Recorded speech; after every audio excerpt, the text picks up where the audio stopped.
headache tonight. Just hours ago, the president named the head of the Justice Department's Civil Rights Division, Thomas Perez, to be the president's next Secretary of Labor. Moments later, Republican Senator David Vitter said he would block that nomination. Senator Vitter joins us. Nice to see you, sir. Good to be with you, Greta. Thanks. Okay, why do you want to block Tom Perez from being the Secretary of Labor? In his present job at Civil Rights, I really think he's completely politicized that office. He's really been running it like an extension of the National Democratic Party or even extension of Obama's re-election campaign, and I'm very concerned about that. What makes you say that? Because they have sued Louisiana, and it is completely off base. But they won. Brought suit. No, they haven't won. I thought they won in it's an ongoing litigation, but they absolutely. In January. Didn't the judge have the trial in October and rule in January? No. That the state of Louisiana violated the federal law by failing to offer an opportunity to register to vote to all applicants. I mean, that's wrong? It is ongoing, and that part of it is under appeal. But it is a major, major effort to really intimidate Louisiana, its offices, to try to get personal information, personal voter ID information, which is supposed to be confidential under both state and federal law. Greta, if you look at the big picture, Louisiana ranks 4th in terms of percentage of registered voters. 84% of all folks who could register are registered in Louisiana.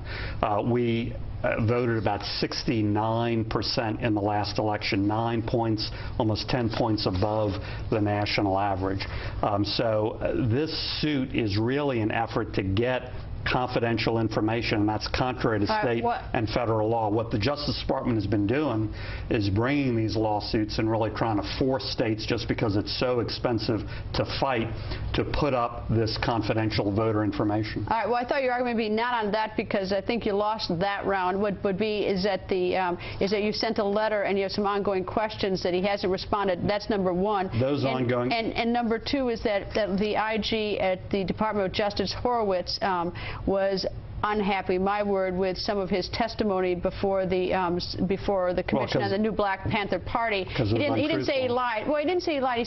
He said we did not find the president intentionally misled the commission. Nevertheless, given he was testified as a department witness before the commission, we believe they should have brought forth more details. I thought that's why you didn't like him, or not like him, but didn't think he should be labor. Well, on the latter point, for instance, he was asked point blank, did political appointees help make this decision? He said no.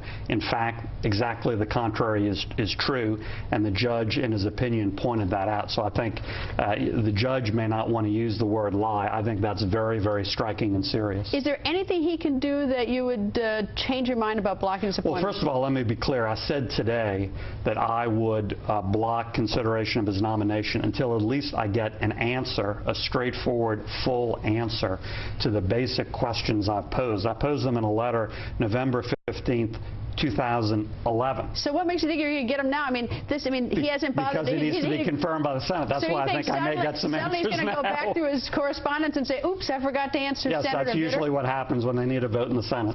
Wow. But we don't need any answer. We need a truthful, straightforward answer. Again, I am very concerned by their whole pattern of activity in this Louisiana case. They've been doing it in several states, and what's at stake is people, my neighbors, my friends, other Louisiana citizens' personal information that is not supposed to be public being disclosed. Do you have the ability as U.S. Senator to block this? No, I have the ability to slow it down enormously. I have the ability to demand 60 votes. And if you get 60, and if you demand the 60 votes, any prediction? It's way too early, but there is going to be significant pushback to this nomination. He's radical on a number of fronts. His record at the Civil Rights Division, we haven't even talked about his position on amnesty. Senator, thank you. Always nice to see you, sir. Thanks, Greta.